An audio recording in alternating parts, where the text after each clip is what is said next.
Definition: autism. Sorry, I know this is a bit long-winded, but it has to be because autism is so complex. Autism is a lifelong developmental disability that affects how people perceive the world and interact with others. Every person on the autistic spectrum is different. Human beings. It can present some serious challenges, but with the right support and understanding, people and their families can live full lives. Live and love to the point of tears. People with autism may be Maybe. under or oversensitive to sounds, touch, taste, smells, light and colours, which can make everyday life extremely difficult, may find social situations and change a challenge, sometimes leading to extreme levels of anxiety. May experience a meltdown if overwhelmed by anxiety or sensory overload. May benefit from extra time to process and respond to communication. Definition: caring, loving, receptive, considerate, selfless, tender-hearted, compassionate, warm, soft, connected, doting. Definition: hoping, a longing for something accompanied by a belief in its possibility. Definition: disability, restricted, challenged, impaired. Definition: despair, the loss of all hope, defeat. Definition: love, overarching, tangible, real, complete.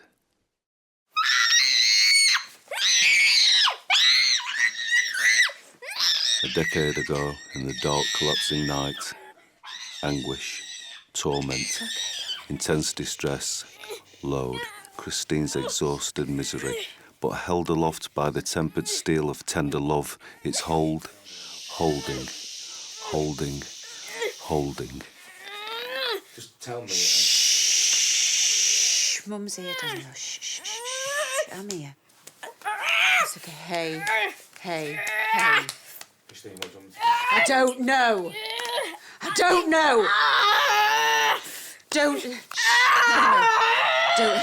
Don't hit yourself. Don't. Shh. Hands down. Daniel, hands down. Hands down. Shh. Stop. Shh. Go back to bed, David. You're okay. Come on. Come here. Hands down. Good boy. It's a good boy. 100,000 million nights like this. One all alone in the shattering, relentless soothing. On empty, the body runs on sugar, then fat, then love. The lowering, empty sky above black. No hand reaches down, no comforting myth, just inescapable fact. There will be no love that's dying here.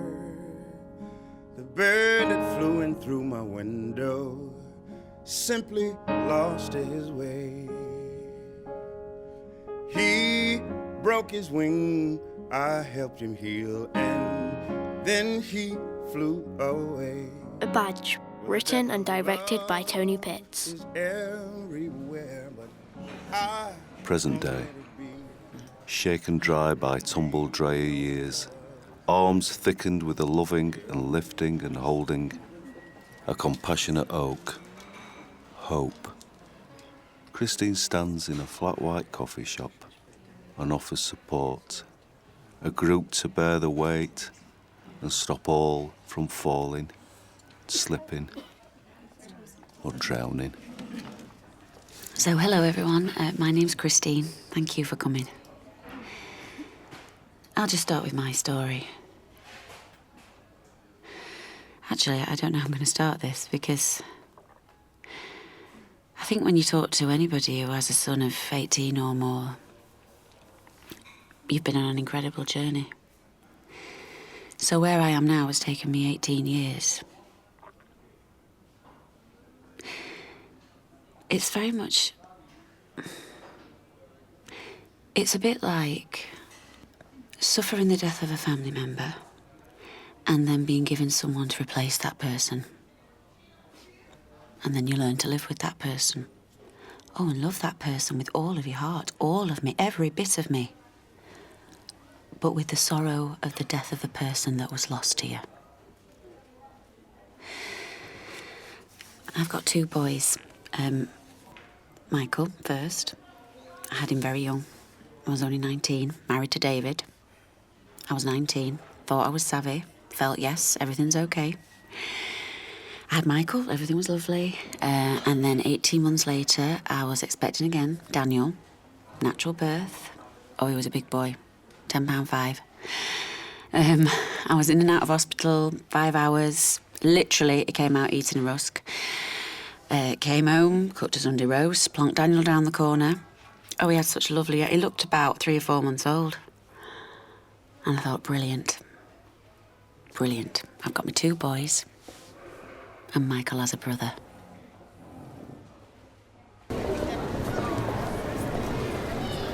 Out in the traffic of life in an overstimulated shopping centre, with lights and announcements and perfume and shouting and hordes not shuffling but striding with purpose, getting things done, getting it over with. Christine and David out in plain view, David holding Michael's hand, always a deniable distance away, unseen, always fearing the screaming, the scene.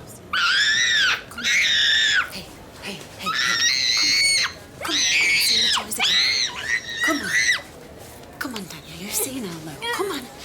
Come on, darling, we're going to come back another day. Come on. Shh, hey. Yeah, come on. We're going to come back another day. Oh, Daniel, get up. Daniel, get up. Come on, please. All right. Come on. Get up, Daniel, please. Shh. Just stand up. Come on. Please. Some sideways glances, some look away, but others stop, stare coming close and top. All Christine needed, she told me, was... A badge. A badge saying that I'm not a bad mum. And a badge for Daniel saying, I don't like the light, but I can't tell you. A badge. So I wasn't always wanting to explain to passing scrunched up faces.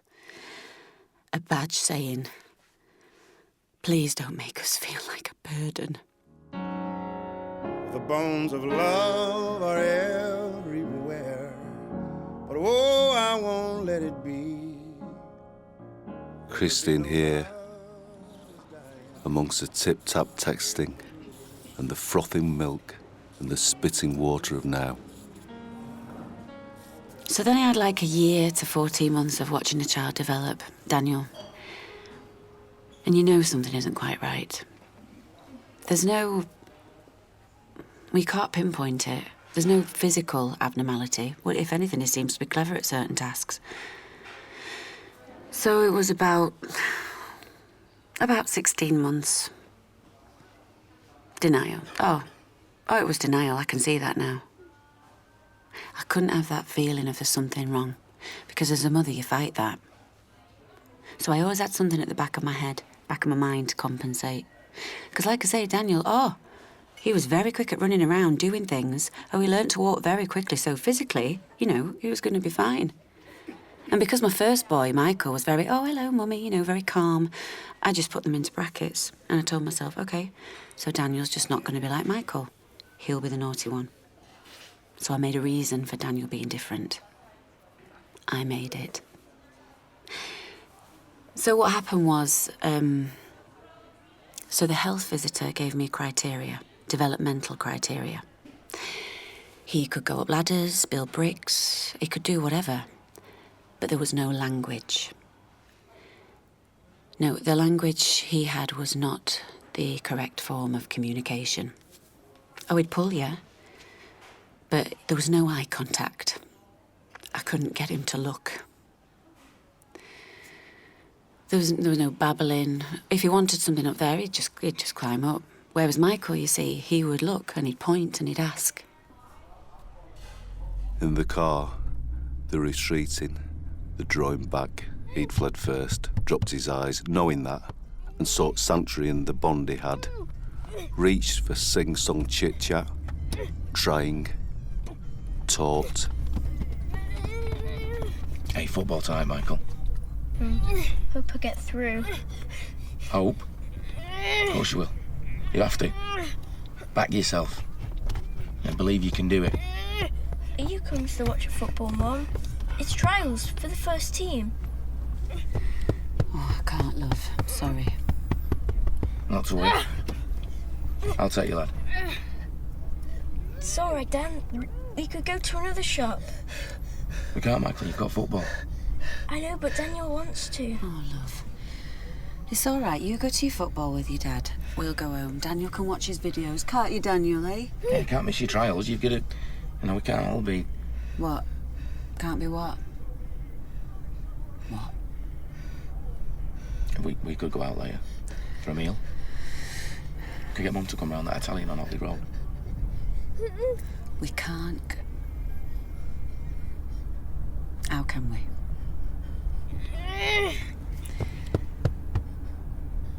I'm so sorry to miss your football, Michael. It's all right, Mum. Daniel, elephants. Daniel, Dan. 2, 3, 4. 2, 3, 4. Keep it up. 2, 3, 4. Knees sounds off.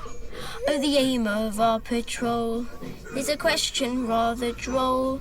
For to march and drill over field and hill is a military goal. It's a military goal. Come on, Daniel. Come on, darling elephants. Single file over every jungle mile. Oh, we stomp and crush through the underbush. Mum, it's brush. Sorry. Terry style in the military style. Woo! But you get to 16 months and you want something back, verbally. Because this physical prowess isn't enough anymore. And I was going, yeah, I know you can do that, I know. I want you to talk to me, look at me. And now when he climbed, I was thinking, get down. The health visitor was like,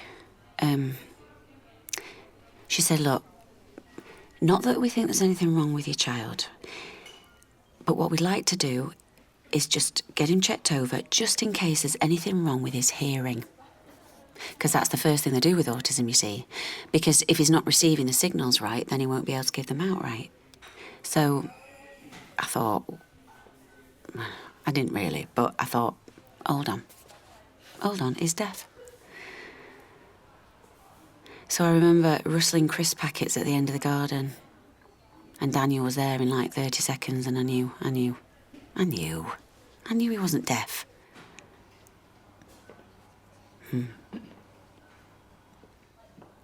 Not sleeping and trying to fix it.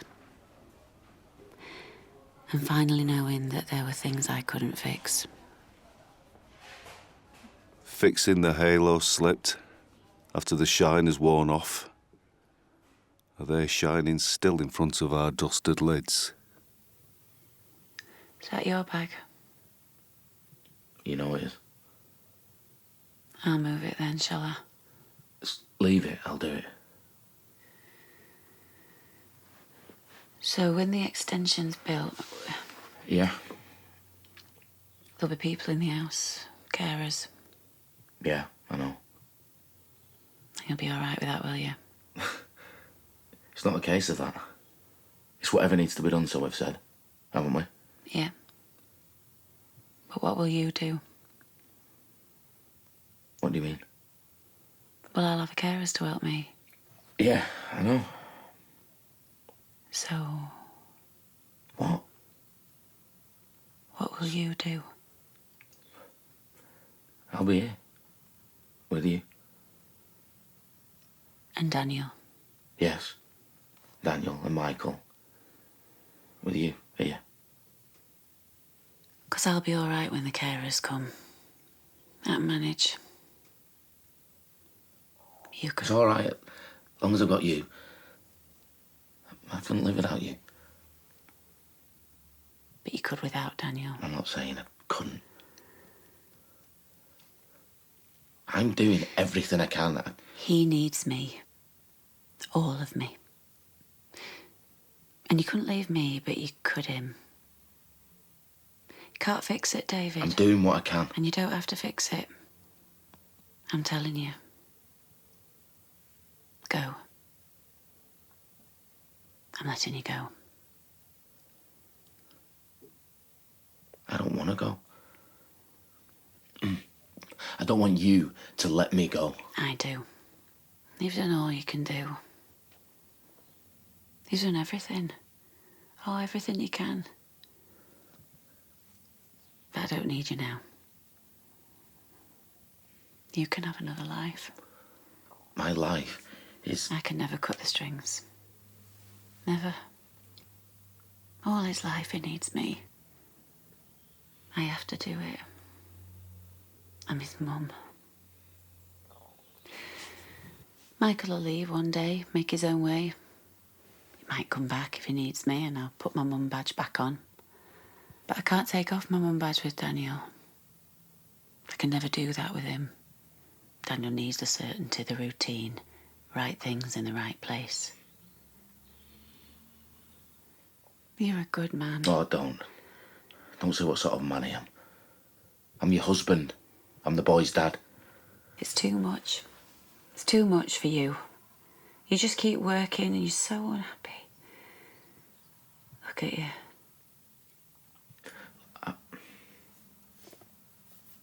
I try. It annoys me. You annoy me. You don't feel the same way I feel about Daniel. I couldn't just go. You can. You have to. Make another life. I would if I could. There will be no love that's dying here. The mirror that fell from the wall was raggedy, that's all. I think men find... I think it's avoidance. But you know, he's done what he knows to do. My husband was just so completely absorbed at work. Worked all the time. Boxing Day he worked. So I got Daniel dressed. He was crying, didn't want to go out.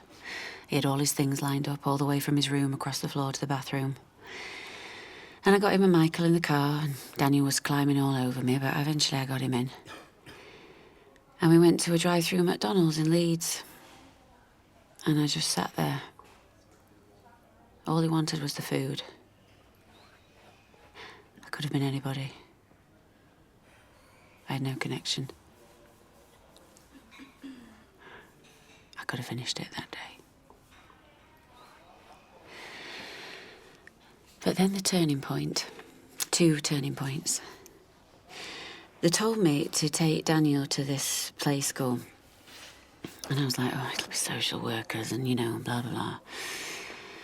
I took him just to the office. The lady that ran it had this, she had an office. And I walked in with Daniel and she said, hello. Hello, Daniel. My, you're a handsome chap. What beautiful hair. And it was the first positive thing I remember anyone saying about my son. Something nice. Something nice. And I thought, oh, this woman has been sent to me. And then Daniel was running up and down and she said, I'm sorry, I have nothing in my bag for him. And I thought, how do you know him? How do you know Daniel already? How does she know he'll want to go down a bag? And she looked me right in the eye and she put a hand on my shoulder and she said, bring Daniel here on Monday morning. It'll do him good. And it'll do you good. And I said, I might not be able to get him dressed. He likes being in his pyjamas. And she said, oh, don't worry. Don't worry about that. You can bring him in his swimming trunks if you like, but do bring him. So here it is. Here's the thing. So I took Daniel in, And I walked in, and there's kids in wheelchairs, and a little girl with webbed hands, and her face was disfigured, you know, a really obvious disability. And I thought, I can't do this. I can't. I couldn't believe where I was. I was petrified. I was really petrified, and I thought, oh my God, don't show you petrified. Oh my God. I thought if I show it, it would make me less of a person. I just didn't know how to be around people with obvious, visible disabilities, and I was so angry and embarrassed for myself. I was thinking I should have empathy and understanding for those kids, and understanding and knowledge, and why haven't I? I was appalled at myself. And then the lady, Joan was her name, she took my arm and she said, "You're frightened, don't worry. If I'd have told you it was like this, you wouldn't have come. It's difficult for someone like you. You see, Daniel doesn't look any different. And you might think this isn't the place for you because Daniel doesn't look like our Casey over there. But our Casey has 150 words, you see. And it was like a smack in the face. It was accepting and realising. And I can't really put it into words because it was more the world of disability and comparing my Daniel to other kids. Not to compare him to anybody, to any other child. Just to see Daniel for what he is. It's Daniel. That's all we are. We're just us. Human beings. And all we need is to be seen for who we are. And loved.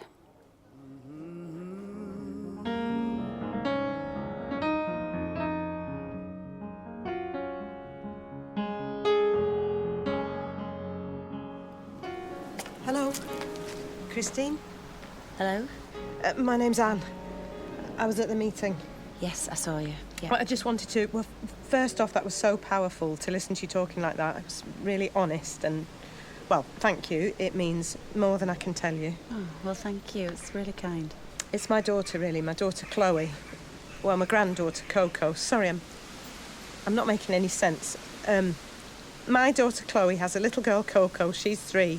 And Chloe's really struggling, you know? Yeah, I'm sorry, love. Well, the thing is, I know that you could really help her, and it would really help her to talk to you, to hear you speak. Can she come along to the support group? Well, that's part of the thing. She's not good with groups. She gets a bit anxious, and since Coco came along, it's worse. It's worse. Okay. Do you think you could get her here tomorrow, about 12ish? Yes, I will. I'll get her here, thank you. It's like you said, sometimes it feels like people are sent you, and I felt like that in there today. Yeah. Yes, I'll see you tomorrow, Anne. The bones of love are everywhere. Hello. Hello, Christine. This is Chloe. Hello, Chloe. Nice to meet you. Hi. I'm glad you could make it. Shall I get us a drink? What would you like, Christine? I'd just have a tea, please. Normal tea. Mm-hmm. What is it you have again, Chloe? A latte. A latte. Yes, that's it, a latte. Come here, sit down. So, do you want to tell me where you are with things? I'm so sorry. I've not slept. I know, no sleep. Maybe 2 hours. I don't know. No. It's so hard. It's been so hard. I can't. I know. Feels like it's only you. My mum's been amazing, but... Yeah, but when it's you in the middle of the night, feels like it's only you. Yeah.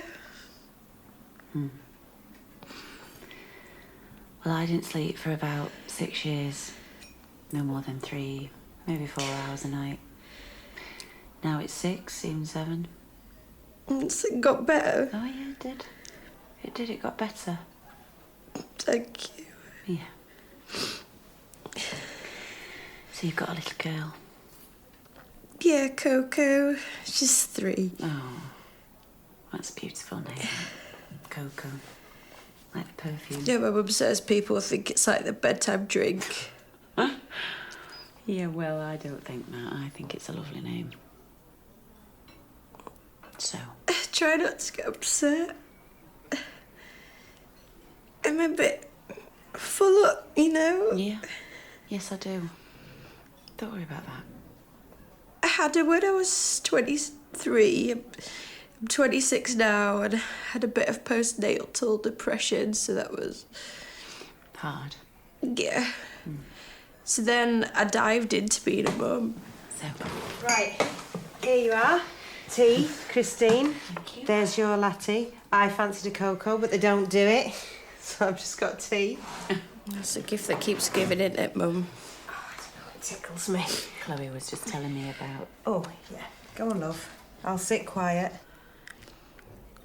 Yeah, so her biological dad wasn't around. Not really. So that was part of the depression, I think. I don't know. Well read. Mum. Well, by the time she got to the age of 2, I'll be honest, I thought I was a really bad mum. No, love. That's what I thought, Mum. She was so far behind so many of my friends' children. Milestones, you know, development. I just felt, it's me. I don't know what I'm doing. I've never done this before. My first time mum. I'm doing something wrong. I must be, because she's not reaching the goals that everybody else is reaching. You weren't to know. I should have. No. You need to know that it can take years and years for a parent to know. I had an elder son to compare Daniel to, and I still didn't know. Well, I think there was some denial, but... Come on, what happened? How did you know? It's my mum. You came round, didn't you, Mum?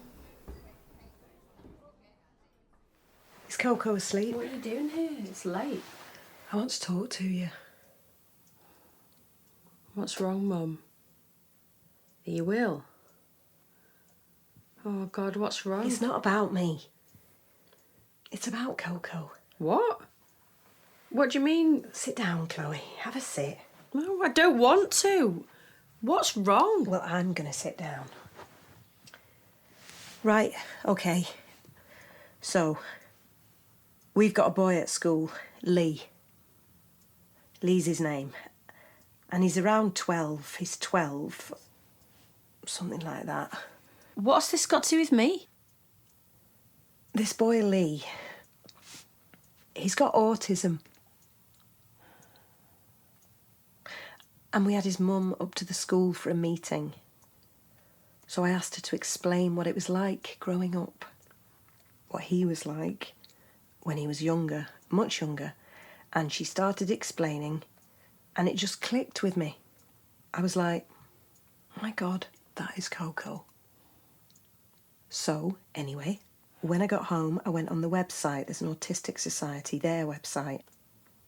I went through all the facts and figures, and I was like, this is Coco. Look, I've printed it all off, the stuff from the website. I think you should read it. So I read it when my mum went. And I know this sounds terrible. I kind of felt relief. Like a kind of relief. I wasn't thinking, I just thought, it's not me then. I'm not a bad mum. Was that terrible? No. That's just you being honest. Everyone's journey's different. What you accept, how you accept things. I don't think I really accepted things until I met this brilliant woman called Joan at this playgroup. Like a preschool special needs. Oh, she was just what I needed. Well, I said yes to take the support group, but I felt like she was sent. You find your people, don't you, in life? Somehow you find them. Or they find you. So you've not had a diagnosis yet, then, have you? No, nothing. So it's the not knowing, really. It doesn't seem like anyone's really helping. Like, it's not joined up. It's not. It's a bloody nightmare is what it is. It can take forever to get a diagnosis, and it can take even longer with girls. If you want to get the support in place, you have to fight. They'll make you fight for it. You'll be a fighter. I'm too tired to fight. Oh, no, you're not. I'll fight for you. So it's different with everyone, right? But I can tell you this. You will have the strength. It's inside you. It's love, see? And you don't know you've got it inside you. I didn't know until I knew. I had to fight the authorities. I had to go to court to get him the care he needed. Seems like a lifetime ago now, but it's still the same. Well, depends where you live, really. A lottery? Yeah, it can be. Oh, I met this young couple. Oh, the stress on them was unbearable. They'd had a diagnosis, but the council was saying that their child was naughty.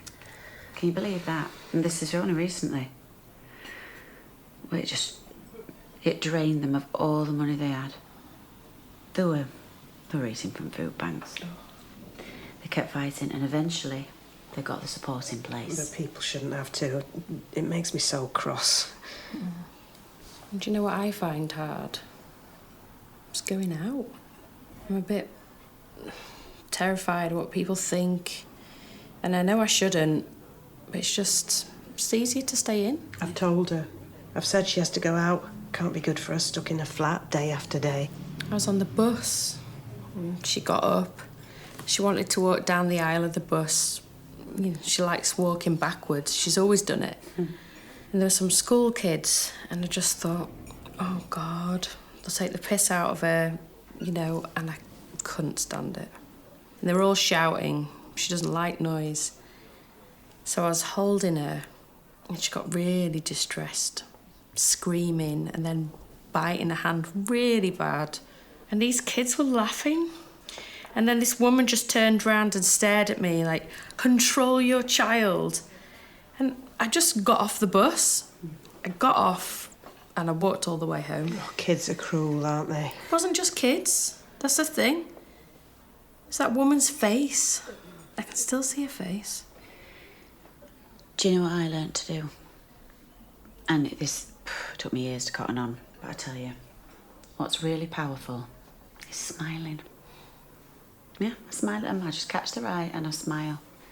Conquer them with love. Brilliant. There you go, Chloe. Smile at the buggers. I'll try. I'm not at that point yet. I get angry. I've even gone over and I've said, this is Daniel and he's autistic. Talk to people, taken back control, you know? And on the other side, I was at the supermarket with Daniel and he had a complete overload, you know? And a man, just a young man, said to me, you're doing an amazing job, as I walked out. Just a young lad. And I've caught myself staring. I have. Joan said something to me years ago at play school. Don't compare your insides to other people's outsides. Do you understand me? Yeah, I do. I compare my backside with other people's backsides. It's been my problem. Oh, look, I know it's been... You need to get back to yourself. You always used to laugh. Yeah, and laughing's important. Oh, I've had some right laughs with Daniel. I know it's not, I don't know, PC or whatever, but the things he's done. He stripped off and climbed in with the frozen peas at Aldi once. And he was not a boy at the time, if you know what I'm saying. He had hairs he could sit on. I've learnt to laugh because you have to. You do. I shouldn't ask you, but, well, do you? Would I change it? Yeah. If I had a magic wand? No. But don't get me wrong, that answer's not always been easy. I've been right to the bottom of that question. But no. No, I wouldn't change my life, Daniel's life. I've learnt so much, Chloe, about myself. about life, about huge things that some people never learn. It's made me a better person. I'm more grateful, tolerant, slower to judge. People say to me, I don't know how you... They say, I don't know how you manage. And I say, well, you'd manage. Because no matter what child you've got, no matter what disability or behavioural issues, whatever, you get on with it. Because my kid is just like your kid. My kid's the best kid in the world. Everyone's kid's the best kid in the world. The thing is, our children are eternal children, Chloe. Oh, it'll be me and him at the end, me pushing him along the seafront at Blackpool. And that's the only thing I ever worry about, you know, when I'm gone. Because no one will ever know him the way I know him. And it's not even stuff that I could explain to people. He's made me who I am. Well, I wouldn't be here now with you, would I, if it wasn't for Daniel? He's my best friend. He's the light in my life. Oh, he's my everything. Everything. That lad at the supermarket was right. Hey, stop it now, because you get me all emotional. Thank you, Christine. I can't tell you how much. Thank you. Well, don't tell me then. Just shut up and come here and give us a cuddle. You'll be all right. Words went spinning out into space, but very many landed. And purpose-lit in eyes that needed now to be dry, and rubber-footed stools like jealous dogs between their knees, they 3 coffee shop cuddled, knowing an intimacy past. A new badge.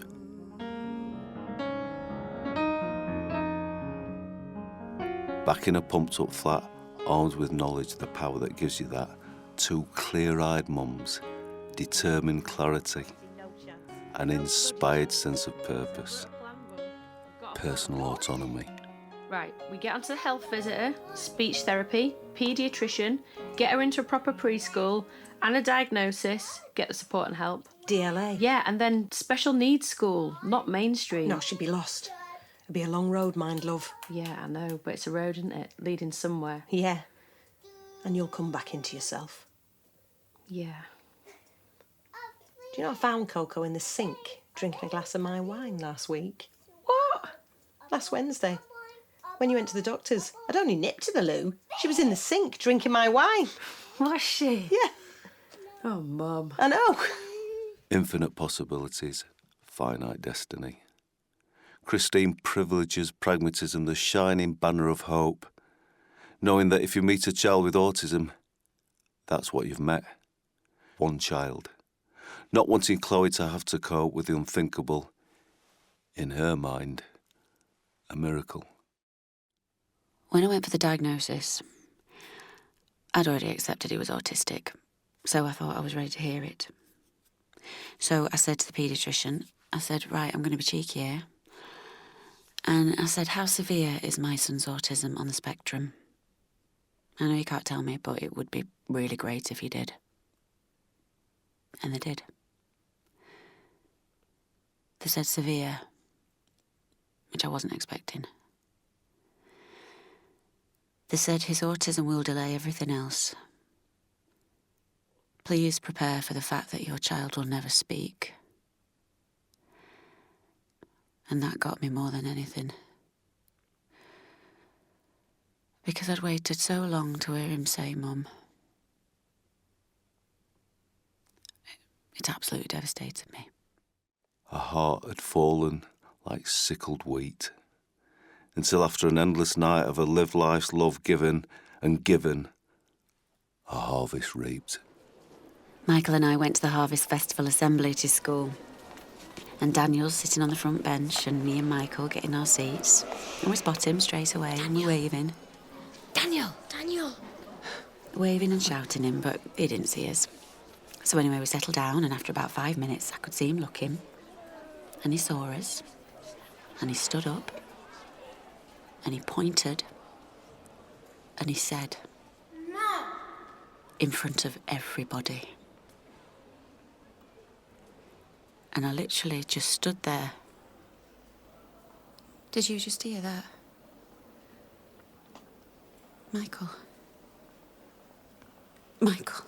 Yeah. Did everybody hear that? Am I making that up? Did everybody hear what my son just said? Oh. He said Mum. He said Mum. Oh my God. Daniel. He said Mum. He said Mum. He said... Oh, he had a massive meltdown afterwards. But he continued to say, Mum, Mum, Mum, Mum, Mum, Mum, Mum. And I didn't care about the meltdown. My boy was saying Mum. I heard my boy say Mum, and that was the best day of my life. He got there. That light bulb came on and he got there. And now he has some language. We don't sit down and chat, but he'll say, we communicate with colours. He'll say blue crisps or red drink. I want black means lights off. Yellow means lights on. Yellow. He calls me mummy. He says, love you. Love you. I get eye contact. He loves cuddles. Within 2 months of being at that school, he spoke. And sometimes I hear parents telling the kids to shut up. And I think, if only you knew. Everything I've learned. Everything I've learned. Everything I know that's worth knowing. About anything. About anything. About anything. Is loving and love. Essential. A command to rise to your greatest potential learned from your mum. And the life and the magic and eternal light in my brother Dan. The bones of love are everywhere, but oh, I won't let it be. There will be no lovers dying here for me. The narrator was Tony Pitts. Christine was played by Katherine Kelly and by Kate Hardy, and Chloe by Corinne Bailey-Ray. David was played by Warren Brown, Michael by Isaac Whitmore, and Daniel by Caleb Potter Williams. A special thank you to the wonderful Bowie and his mum Faye. A Badge was written and directed by Tony Pitts and was a Savvy production for BBC Radio 4. There will be no love dying